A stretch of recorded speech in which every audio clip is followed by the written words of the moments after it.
Hey guys, स्वागत है आपका एक बार फिर से हमारे यूट्यूब चैनल पे। लास्ट क्लास तक मैंने आपको हैलोफॉर्म रिएक्शन के बारे में बता दिया था और क्लोरोफॉर्म स्टार्ट किया था। क्लोरोफॉर्म में मैंने एक लेबोरेटरी मेथड मैंने आपको बता दिया था और एक सोडियम हाइपोक्लोराइड से विरेचन बता दिया था किसका, क्लोरोफॉर्म का। ठीक है, आज हम आगे की बात करते हैं प्रिपरेशन मेथड की। तो आगे में है क्लोरल हाइड्रेट।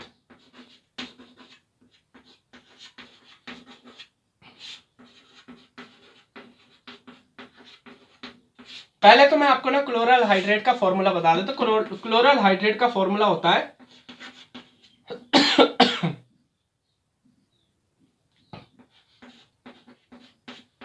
CCl3 CHOH। ठीक है, अभी मैंने लास्ट टाइम पर आपको जेम डाई हैलाइड्स पढ़ाए थे और जेम डाई हैलाइड में मैंने क्या किया था, जब मैंने उसका जल अपघटन किया था, अगर आपको याद हो, केवेज के साथ, जलीय केवेज के साथ जल अपघटन हो रहा था और अल्कोहल बन रहे थे एक ही कार्बन पर, क्योंकि 2 Cl होते हैं जेम डाई हैलाइड में, तो 2 OH एक ही कार्बन पर आ रहे थे, जैसे कि यहाँ है। वहां पर मैंने कहा था ये जो एक ही अगर कार्बन पर 2 के 2 OH ग्रुप आ जाएं तो ये क्या होते हैं, आपके अनस्टेबल होते हैं। ठीक है, अब क्लोरल हाइड्रेट द्वारा हम क्या कर रहे हैं, प्रिपरेशन कर रहे हैं। तो अब क्वेश्चन ये बनता है कि क्लोरल हाइड्रेट हाइड्रेटेड फॉर्म में कैसे रह सकता है भाई, यहां से OH क्यों नहीं रिलीज हो रहा है। ये क्वेश्चन बन जाता है। तो ये स्टेबल क्यों है, मतलब कुल मिला के बात है ये स्टेबल क्यों है। मैंने क्या कहा था, एक ही कार्बन पर 2 OH ग्रुप हैं, 2 फंक्शनल ग्रुप दिख रहे हैं आपको, 2 OH ग्रुप दिख रहे हैं, तो वो आपका अनस्टेबल होता है। बट क्लोरल हाइड्रेट जो होता है वो स्टेबल होता है। वाई ये क्वेश्चन भी कभी कभी बन जाता है, तो मैं यहाँ पे ना इसको डिस्कस करके दे देता हूँ साइड में। एक्चुअली में क्या होता है, देखो इस कार्बन पर ना 3 Cl जुड़े हुए हैं, अगर आपको दिख रहा होगा। ठीक है, उसके बाद ये CH है और एक होता है यहाँ पर OH ऐसे ही है ना OH। ठीक है, Vsaf तो होता है ऑक्सीजन से जुड़े हुए ग्रुप का। यहाँ पर ये वाला हाइड्रोजन एक्टिव हाइड्रोजन है कि नहीं, ये बताओ। एक्टिव हाइड्रोजन है और ये इलेक्ट्रोनेगेटिव ग्रुप है कि नहीं है। हालांकि उतने ज्यादा इलेक्ट्रोनेगेटिव नहीं है, लेकिन है तो सही। ठीक है, क्योंकि इस कार्बन पर 3 Cl ग्रुप जुड़े हुए हैं, तो ये आपका इलेक्ट्रोपॉजिटिव हो गया बहुत ज्यादा। तो अगर ये बहुत ज्यादा इलेक्ट्रोपॉजिटिव है तो ये इलेक्ट्रोनेगेटिव हो गए। तो एक इलेक्ट्रोनेगेटिव और हाइड्रोजन के बीच जो एक्टिव हाइड्रोजन होता है, एक्टिव क्यों है, क्योंकि ये डायरेक्टली ऑक्सीजन से जुड़ा हुआ है। तो मैंने आपको कहा था necessary condition for hydrogen bonding is कि मॉलिक्यूल में एक एक्टिव हाइड्रोजन होना जरूरी है, और यहाँ तो 2 एक्टिव हाइड्रोजन है, क्योंकि ये डायरेक्टली ऑक्सीजन से जुड़े, पहले बता चुका हूं, है कि नहीं, अभी बार बार नहीं बताऊंगा। तो अब ये वाला हाइड्रोजन इस Cl के साथ और ये वाला हाइड्रोजन इस Cl के साथ कौन सा बॉन्ड बना लेता है, शायद मुझे बताने की जरूरत नहीं, आपको अच्छे से पता, हाइड्रोजन बॉन्ड बना लेता है। So due to hydrogen bonding जो आपका क्लोरल हाइड्रेट होता है वो ज्यादा स्टेबल होता है। लेकिन जब हम इसकी रिएक्शन ना NaOH से करते हैं, यानी कि NaOH के द्वारा इसको डिस्टिल कर देते हैं, NaOH के साथ इसको आश्रित करते हैं, तो होता क्या है, वही रिएक्शन हो जाती जो हो रही थी। सबसे पहले यहां से H2 रिलीज होगा, उसके बाद जो CHO बना है, अब आप अच्छे से समझदार हो, ये H यहां जुड़ जाएगा और ये ONA यहाँ HCONA। अरे ये यही वाली तो रिएक्शन हो गई क्या, CCl3CHO एंड प्लस NaOH, याद आ रहा है। अरे कल ही तो बताई थी हैलोफॉर्म रिएक्शन का लास्ट स्टेप HCONA और CHCl3। तो ये बन जाएगा आपका CHCl3, एक तो क्लोरोफॉर्म बन जाएगा, एक बन जाएगा आपका यहां से क्या निकला है H2O, और एक क्या निकला है आपका HCOONA जिसका नाम है सोडियम फॉर्मेट। तो क्लोरल हाइड्रेट के द्वारा भी हम क्या कर सकते हैं, क्लोरोफॉर्म का विरेचन कर सकते हैं, लेकिन ये स्टेबल होता है, यहां से H2O नहीं निकलता है अपने आप। NaOH के साथ रिएक्शन कर रहे हैं तब तो निकलना ही है, लेकिन अपने आप नहीं निकलता है। क्यों नहीं निकलता है, क्योंकि यहां पर ना अंतरा अणुक हाइड्रोजन बंध पाया जाता है। ठीक है, अगर आपसे क्वेश्चन पूछा जाए कि जैसे ये फॉर्मूला दे दिया, ये स्टेबल है या अनस्टेबल है, तो बहुत सारे बच्चे क्या कर देते हैं, इसको अनस्टेबल मान लेंगे। तो अनस्टेबल नहीं मानना है, ये स्टेबल है। ठीक है, क्यों स्टेबल है इसका रीजन मैंने बता दिया, तो अब मैं इसको बार बार नहीं बताऊंगा, ये अपने आप में ध्यान रख लेना।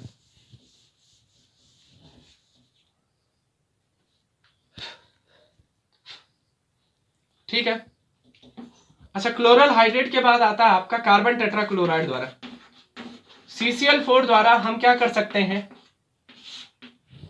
प्रिपरेशन कर सकते हैं क्लोरोफॉर्म की। तो बहुत इजी रिएक्शन है और पूछी जाती है कई बार कि CCl4 का जब हम आंशिक अपचयन करते हैं, आंशिक अपचयन करना है इसका, ठीक है, आंशिक अपचयन करना है। और आंशिक अपचयन करने के लिए हम क्या करते हैं, यहाँ पे Fe और वाटर वेपर का यूज करते हैं, वाटर वेपर और आयरन का यूज करते हैं एज अ कैटालिस्ट।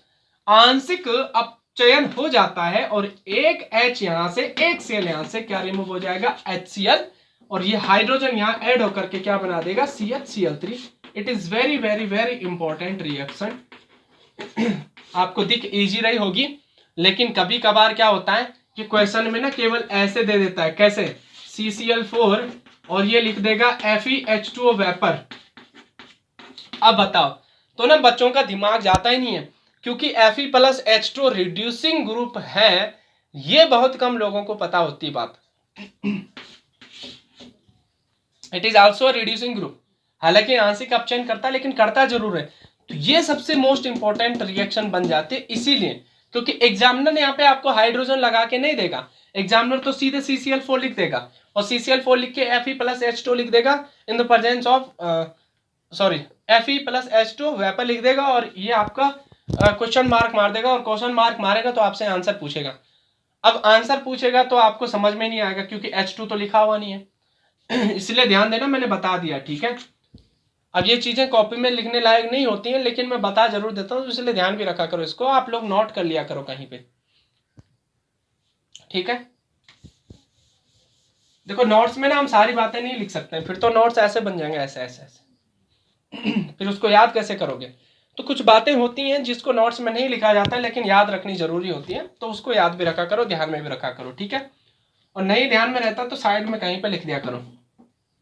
अच्छा, नेक्स्ट है आपका मैथिलीकरण द्वारा या क्लोरीनीकरण द्वारा।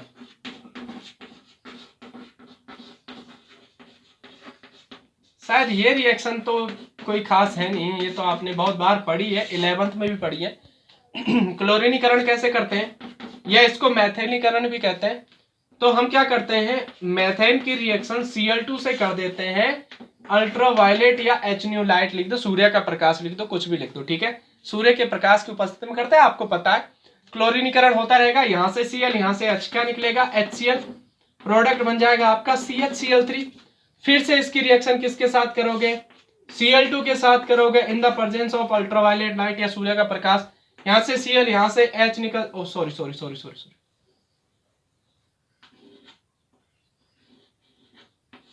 CH3Cl, एक H निकला, एक Cl निकला, तो HCl निकल जाएगा।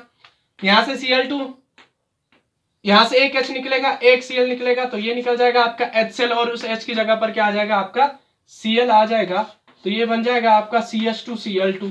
फिर आगे बढ़ो, आगे बढ़ोगे, Cl2 लोगे in the presence of ultraviolet light, यहां से एक H निकलेगा, यहां से एक Cl निकलेगा, HCl निकलेगा, ये बन जाएगा आपका CHCl3, ठीक है, ये क्लोरोफॉर्म बन गया।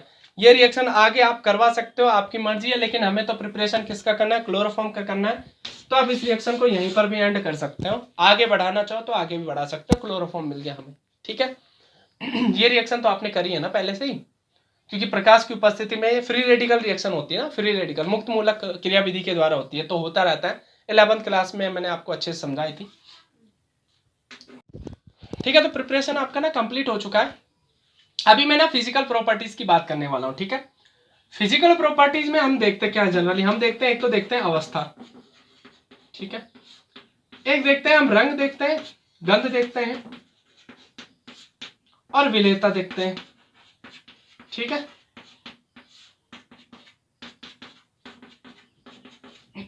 अब क्लोरोफॉर्म क्या होता है, क्लोरोफॉर्म ना आपका लिक्विड है, अवस्था तो इसकी द्रव है, रंग ना इसका रंगहीन होता है, गंध इसकी मधुर होती है,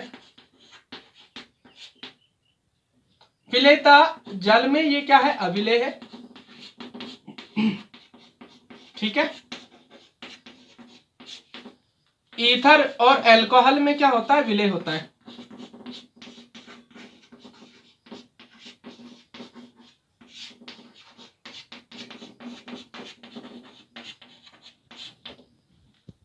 ईथर और अल्कोहल में ये क्या होता है, विलेय होता है, ठीक है। अभी देखो इसकी मधुर गंध पे मत जाना, कारनामे इसके बड़े बड़े हैं, ये बेहोश कर देता है इंसान को। अगर इसको ज्यादा अमाउंट में सूंघ लिया जाए, थोड़ा सा लिमिट से ज्यादा सूंघ लिया जाए, तो ये क्या करता है, निश्चेतना लाता है, बेहोशी लाता है। एक बात ध्यान रखना, क्लोरोफॉर्म का यूज निश्चेतना के लिए किया जाता है, ठीक है, बेहोश करने के लिए किया जाता है। क्लियर आ रही बात समझ में? अवस्था समझ में आ गई। रंग रंगहीन होता है, गंध मधुर होती है। इसकी मधुर गंध में बिल्कुल ना जाइएगा। क्यों? क्योंकि ये निश्चेतना लाने का काम करता है, बेहोशी लाने का काम करता है, ठीक है। विलेयता क्या है? जल में क्या होता है? अविलेय होता है। ईथर और अल्कोहल में क्या होता है? विलेय होता है, ठीक है। तो ये मैंने इसका फिजिकल प्रॉपर्टीज बता दिया, क्योंकि ऐसे तो क्वेश्चन पूछा नहीं जाता है फिजिकल प्रॉपर्टीज से, लेकिन अगर पूछ लिया तो आपको समझ में आ जाना चाहिए, थोड़ा बहुत पता होना चाहिए इसके बारे में, ठीक है। अब जो मेन है इसकी, वो होती है केमिकल रिएक्शन।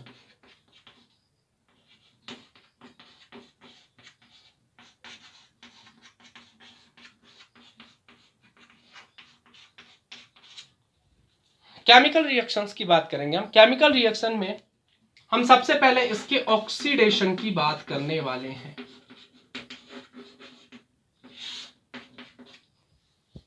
किसकी बात करने वाले हैं? ऑक्सीडेशन की बात करने वाले हैं, ठीक है।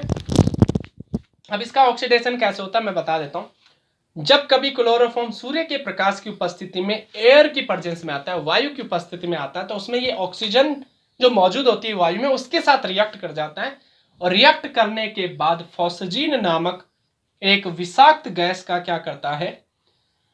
निर्माण करता है, ठीक है। ये रहा आपका chloroform. It react with oxygen in the presence of sunlight. यहां से HCl रिमूव हो जाएगा और COCl2 क्या नाम है इसका? फॉस्जीन। COCl2 फॉस्जीन है, एक विषाक्त गैस है, बहुत ज्यादा विषैली गैस है, ह्यूमन बॉडी के लिए हार्मफुल होती है। ये आपका COCl2 का निर्माण कर देता है और एक आपका HCl बन जाता है, ठीक है। ऐसा क्लोरोफॉर्म जो सनलाइट की प्रेजेंस में रखा हो, एयर के साथ रिएक्ट कर चुका हो, फॉस्जीन बना चुका हो, ऐसा क्लोरोफॉर्म निश्चेतना के लिए, बेहोशी के लिए उपयोग नहीं किया जाता है, क्योंकि इसमें फॉस्जीन नामक एक विषैली गैस बन चुकी है जो मृत्यु का कारण भी बन सकती है, ठीक है, अगर आपने ज्यादा अमाउंट में इसको सूंघ लिया। इसीलिए इसका यूज हम निश्चेतना के लिए नहीं करते, और ऐसा क्लोरोफॉर्म आपका अशुद्ध क्लोरोफॉर्म कहलाता है।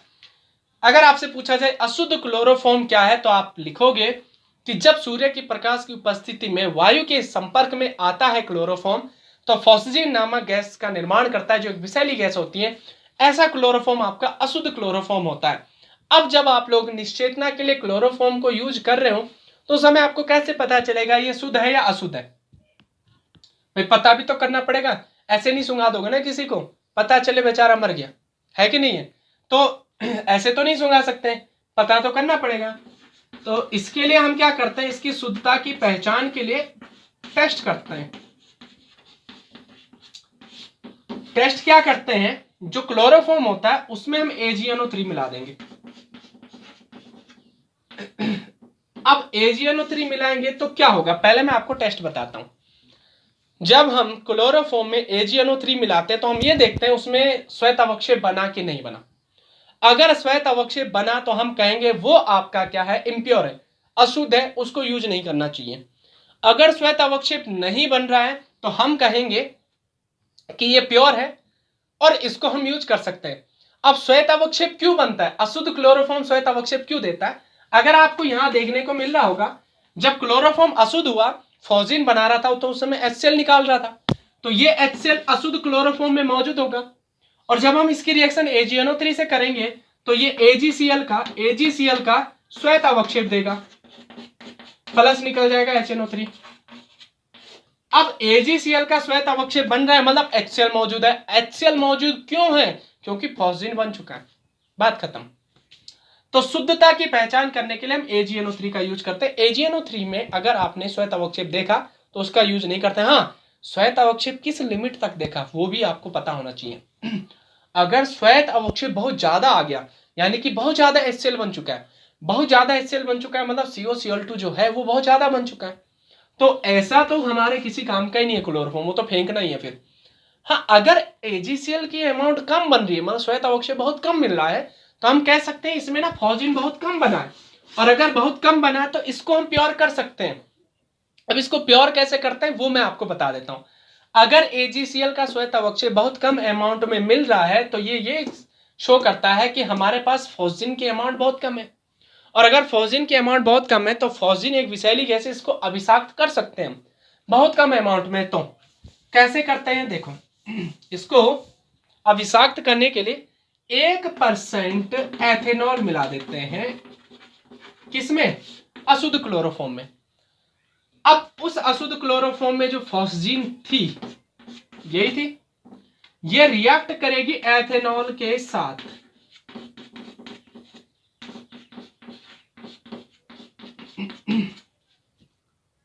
एथेनॉल के साथ रिएक्ट करेगी, क्या होगा देखो, यहां से 2Cl, यहां से 2H, क्या रिमूव हो जाएगा? 2HCl। एंड प्रोडक्ट क्या बनेगा देखो, O single double bond C single bond O C2H5 single bond O C2H5। अब मैं इसका नाम पूछूं तो आप लिखोगे die ethyl carbonate. Die ethyl, ये CO3 को कार्बोनेट ही तो कहते हैं। अरे CO3 2 नेगेटिव कार्बोनेट है ना, बस इसके साथ डाई एथिल जुड़ गया तो इसका नाम है डाई एथिल कार्बोनेट, जो अविषाक्त होती है। तो विषाक्त फॉस्जिन को अगर ये थोड़ी सी अमाउंट में अशुद्ध क्लोरोफॉर्म है, थोड़ी सी अमाउंट में फॉस्जिन बनाया, ज्यादा नहीं बनाया है, तो हम क्या करते हैं, इसकी रिएक्शन 1% एथेनॉल से करवा के इसको क्या कर देते हैं, प्योर कर देते हैं। इतना तो हम कर सकते हैं। अब क्लोरोफॉर्म अशुद्ध हो ही ना, ऐसा हम क्या करें कि क्लोरोफॉर्म का ऑक्सीडेशन ही ना हो। तो ऐसा करने के लिए हम क्या करेंगे, सबसे पहले तो उसको प्रकाश के संपर्क से दूर रखेंगे, जहां प्रकाश नहीं पड़ता उससे दूर रखेंगे। दूसरी बात, इसकी बोतल जो होगी वो कलर्ड होगी, ठीक है। एक रंगीन बोतल में इसको एंड पॉइंट तक भर देते हैं, एंड पॉइंट तक भरना है, ऊपर तक, और इसको सील पैक कर देंगे, ठीक है। रंगीन बोतल, रंगहीन नहीं बोल रहा हूं, रंगीन बोल रहा हूं, कलर्ड बोतल। एक कलर्ड वाली बोतल, एक रंगीन बोतल में क्लोरोफॉर्म को भर करके हम क्या कर देते हैं, ऊपर तक भरना है, ढक्कन तक, और ढक्कन को लगा करके इसको सील पैक करके प्रकाश के संपर्क से दूर रख देते हैं। सील पैक क्यों करते हैं? ताकि ये एयर से रिएक्ट ना कर पाए, ठीक है। तो अगर आपको क्लोरोफॉर्म को शुद्ध रखना है तो ऐसा हम प्रयोग कर सकते हैं वहां पर। यहां तक बात समझ में आ गया आपको? ठीक है, तो ऑक्सीडेशन समझ में आ गया, फॉस्जिन कैसे बनती है ये समझ में आ गया, फॉस्जिन को प्योर कर सकते हैं ये समझ में आ गया, ठीक है। तो आगे बढ़े।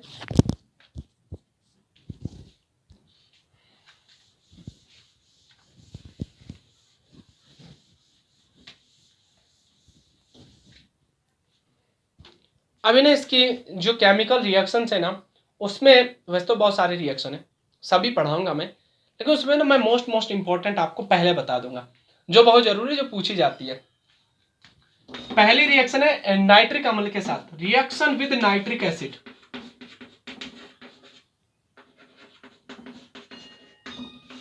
Reaction with nitric acid, nitric अम्ल के साथ reaction. It is very very very important reaction. अब क्या होता है देखो, क्लोरोफॉर्म का फॉर्मूला तो आपको पता ही है, CHCl3, CHCl3 है। इसकी रिएक्शन अगर हम HNO2 से कर दें, OHNO2, मतलब ये HNO3 है, ठीक है, नाइट्रिक अम्ल है ना, अरे HNO3 तो है, इसको मैंने OHNO2 के फॉर्म में लिख दिया। तो यहां से निकलता है आपका H और यहां से निकलता है OH, क्या रिमूव हो जाता है? H2O। H2O रिमूव होने के बाद ये बनाता है आपका NO2CCl3, ऐसे लिख दो तो ठीक है, NO2CCl3, इसका नाम है क्लोरोपिक्रीन। क्या नाम है इसका? क्लोरोपिक्रीन।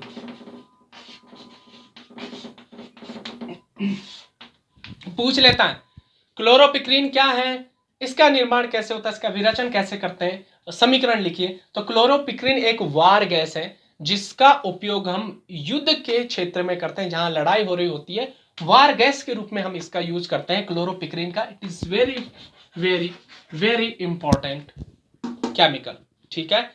रिएक्शन भी बहुत इंपॉर्टेंट है, लिख देना यहां पर, very very very important, exam के पॉइंट ऑफ व्यू से भी, और कभी आप लोग ना कॉम्पिटेटिव एग्जाम में भी जाओगे वहां पर भी पूछ लेता है क्लोरोपिक्रीन का, कभी कभी तो रासायनिक सूत्र पूछ लेता है, क्लोरोपिक्रीन का रासायनिक सूत्र क्या होता है, तो आप लिख देना। ये सबसे मोस्ट इंपॉर्टेंट रिएक्शन है पहली, ठीक है।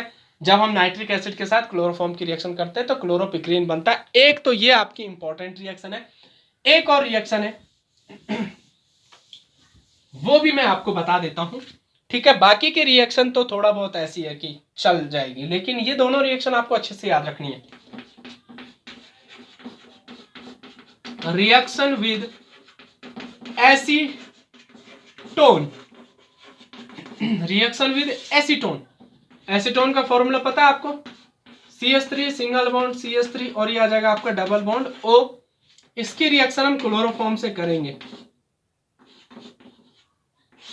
क्या होता है देखो, अगर मैं यहां से पूछूं आपसे कि हाइड्रोजन एक्टिव है कि नहीं है, तो बिल्कुल एक्टिव हाइड्रोजन है ये, उतना ज्यादा नहीं है लेकिन है, क्योंकि इस कार्बन से 3 Cl ग्रुप जुड़े हैं, इलेक्ट्रॉन विड्रॉइंग ग्रुप जुड़े हैं, तो ये इसकी एक्टिविटी को बढ़ा देंगे, यानी कि ये पॉजिटिव चार्ज आ जाएगा इस कार्बन पर, इस हाइड्रोजन पर। अगर इस हाइड्रोजन पर पॉजिटिव चार्ज आ रहा है तो आप समझ गए ना, यहाँ आपका नेगेटिव चार्ज वाला ग्रुप है, ये आपका पॉजिटिव चार्ज ग्रुप है।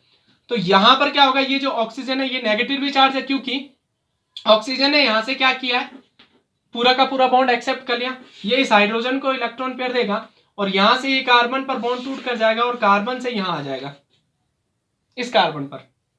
तो पूरा का पूरा प्रोडक्ट क्या बना देखो, CH3 single bond C single bond CH3 single bond O के साथ जुड़ गया आपका H और ये CCl3 यहां जुड़ गया। ये आपका मोस्ट इंपॉर्टेंट केमिकल है जिसका नाम है क्लोरेटोन।